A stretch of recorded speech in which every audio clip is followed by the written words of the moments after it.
Nouveau pump de Bitcoin, déflation en Chine, le dollar totalement indécis. Bienvenue à toutes et à tous les amis dans cette nouvelle matinale trading. J'espère que vous allez bien. Aujourd'hui, vous l'avez compris, on va de nouveau parler de Bitcoin qui continue sa progression et qui se dirige potentiellement vers de nouvelles targets en direction des 42 000 dollars. D'ailleurs, dites-moi tout de suite dans les commentaires si selon vous, on va continuer de monter en direction des 42 000 dollars ou si à l'inverse, il faut plutôt envisager un retour vers 35 ou 32 000 dollars. Je vais vous donner mon avis dans cette vidéo et essayer de vous décortiquer un petit peu quels sont les scénarios les plus probables. Vous l'avez compris, on va parler aussi macro avec la situation notamment en Chine qui est extrêmement particulière et assez inquiétante. Et puis bien évidemment, on parlera aussi des marchés financiers traditionnels sur lesquels nous avons réalisé de très très belles performances cette semaine, contrairement à la crypto où ça a été un petit peu plus compliqué. Pour le moment, comme d'habitude, juste avant de commencer, je vous invite à vous abonner si ce n'est pas encore déjà fait, à partager, à liker, à commenter et surtout à nous rejoindre sur le serveur Discord. Allez, c'est parti, on commence tout de suite avec un premier point sur le marché crypto, comme d'hab. Bitcoin qui s'approche des 37 000 dollars, vous le voyez, plus 4,1% sur les dernières 24 heures.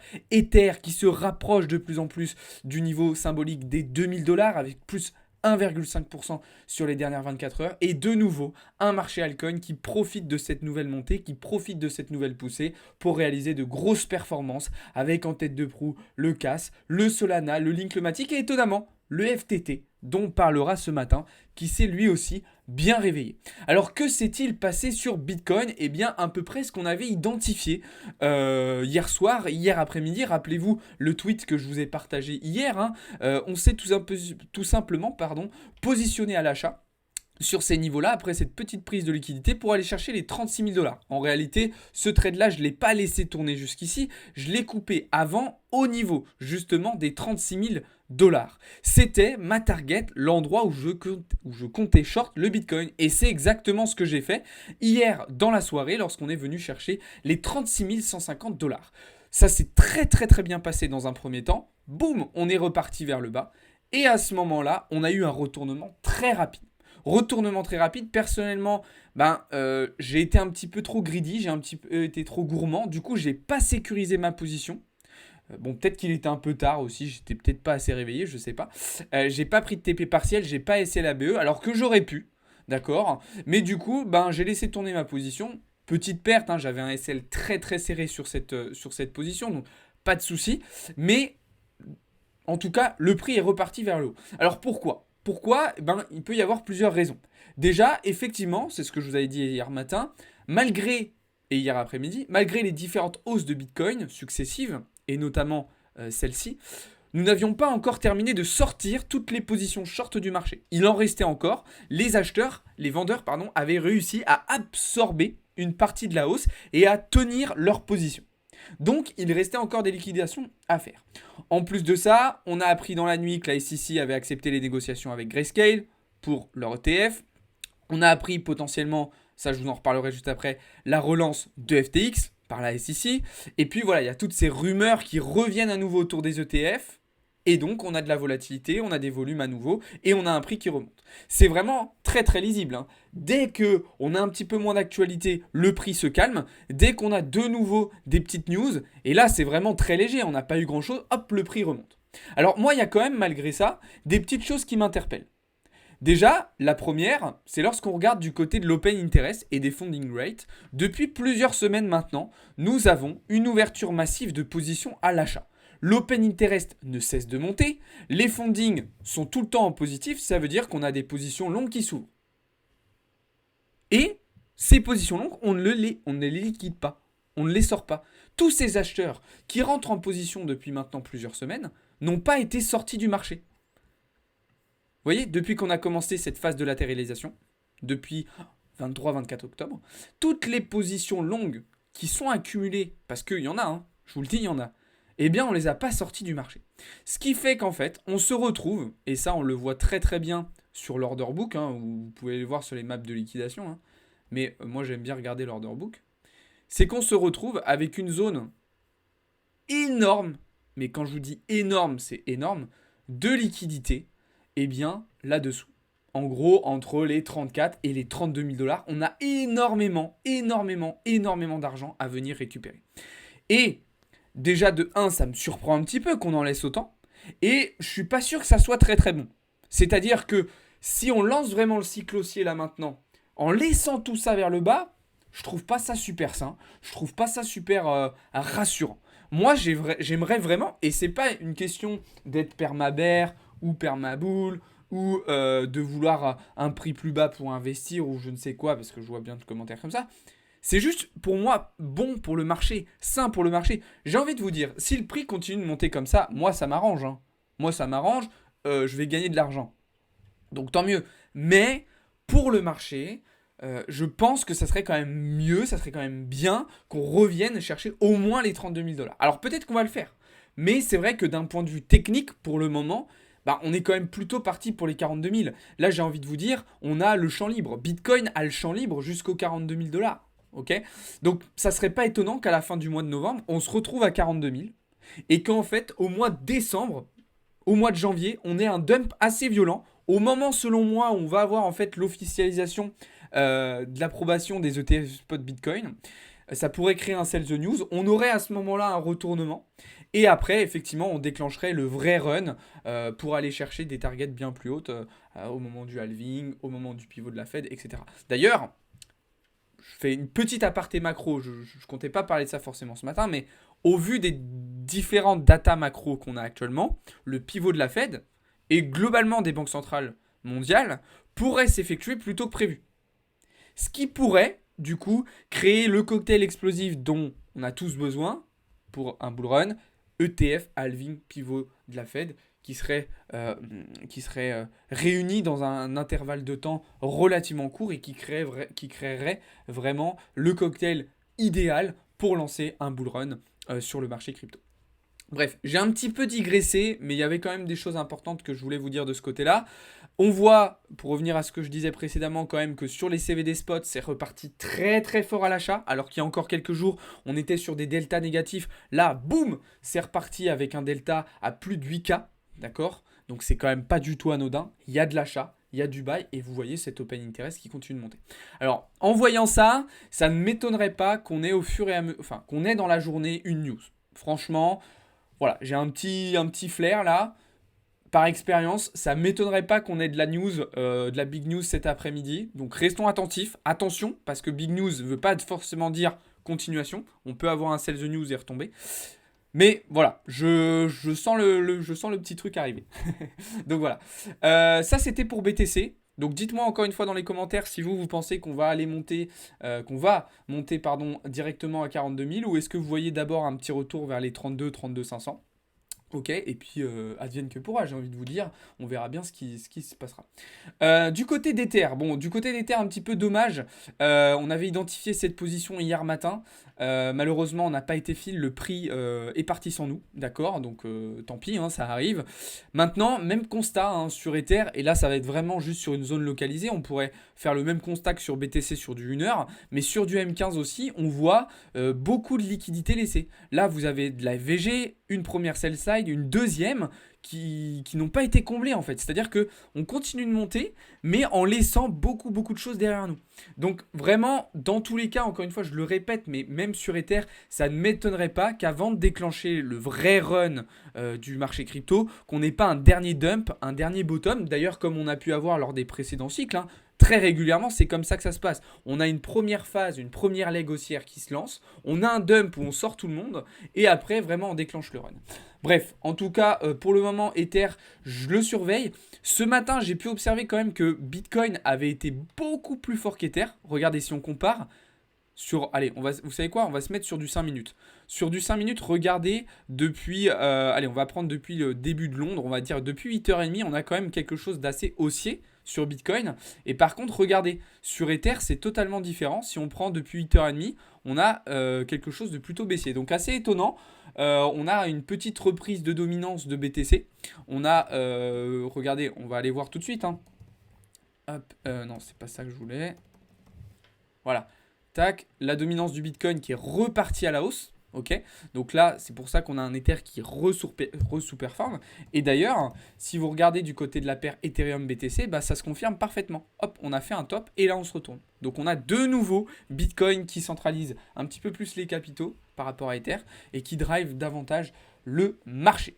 Donc voilà un petit peu ce que je pouvais dire sur Ether. Et puis du côté des alts, il y a eu des petites positions intéressantes. Alors le TRB aussi qui était parti sans nous, mais qui va très certainement se diriger vers les 160 dollars. ARB, INJ qu'on avait aussi pris en longue, hein, donc des positions qui se sont merveilleusement bien passées. Maintenant voilà, j'essaye d'être prudent quand même. J'ai des résultats vraiment en dents de scie sur la crypto. Je trouve et notamment sur BTC, le marché assez piégeur cette semaine. Alors j'aime pas trop dire ça parce qu'en vrai ça fait un peu retail hein, de dire ah ouais le marché est manipulé, c'est pas ce que je dis. Mais je trouve que contrairement à d'habitude, à d'autres périodes, on a pas mal de bruit. Le bruit, vous savez, c'est toutes ces mèches comme ça qui sortent un petit peu du cours du naturel du Bitcoin. Donc c'est comme si là vous aviez un fleuve et puis qu'en fait c'est toutes ces petites mèches là, le bruit, c'était le fleuve qui débordait un petit peu à droite à gauche. Ok, bah ça en général on en a quand même un petit peu moins sur BTC et là je trouve qu'on en a pas mal en l'espace de peu de temps.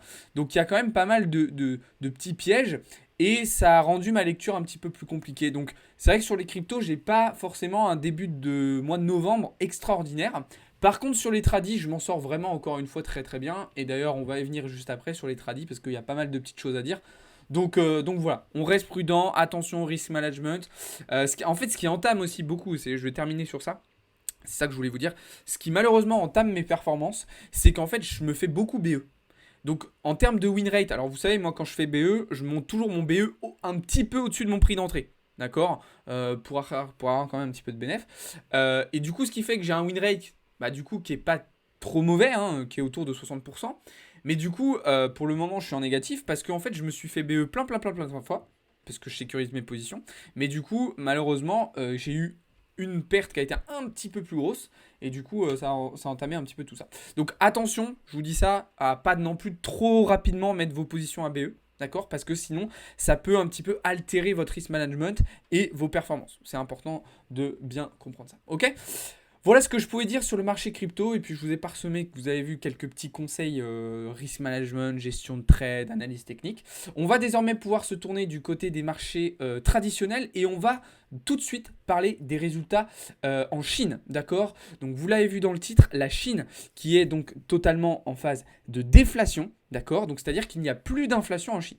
D'accord? Alors, je vais juste décaler ma caméra, comme ça vous allez pouvoir voir les chiffres. Alors, c'est bien dans un sens, mais le problème, c'est qu'en fait, ça résulte d'une activité économique très très faible en Chine, et ce qui pose un certain nombre de problèmes.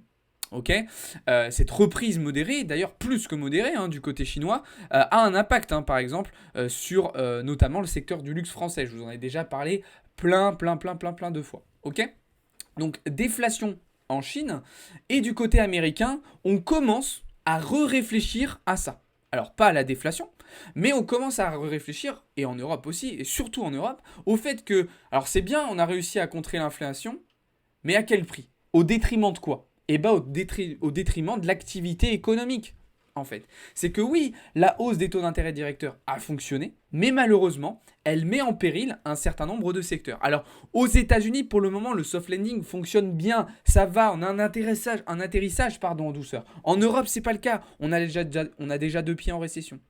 En Chine, c'est pareil, c'est un petit peu plus compliqué. D'accord? Donc attention au risque de récession aux États-Unis qui pourraient repointer leur petit bout du nez à partir de peut-être janvier, février, mars 2024. Ok? Mais la bonne nouvelle, et je le répète, c'est que du coup, potentiellement, on aurait des banques centrales qui commenceraient à pivoter plus tôt que prévu. Donc peut-être un petit peu avant septembre 2024, pour prendre l'exemple de la Fed. Bref, voilà ce que je pouvais dire du côté chinois. Donc ça, c'est les résultats qu'on a eu cette nuit. Cet après-midi, inscription hebdomadaire au chômage, légère diminution selon les analystes, mais bon, on a vu que ces dernières semaines, quand même, les estimations avaient été la plupart du temps à côté de la plaque. Et puis, je vous rappelle que ce soir, on aura un discours de Christine Lagarde, présidente de la BCE, et de Jérôme Powell. Je reviens très brièvement sur le discours de Powell hier, d'accord, au Centre national d'Institut de recherche et des statistiques. Inutile, il n'a rien dit d'intéressant, pas de commentaires sur la politique monétaire de la Fed, pas de commentaires sur l'économie américaine, rien d'intéressant. Donc c'est d'ailleurs la raison pour laquelle il y a eu très très peu de volatilité sur les marchés. On le verra après, notamment sur le DXY. Avant de regarder le DXY, un petit œil sur les indices. J'ai fait ma dernière entrée short sur le S&P 500 ce matin. Pour moi, toujours objectif. Donc là, j'ai un prix d'entrée moyen qui est à peu près ici, du coup, avec mes différentes entrées.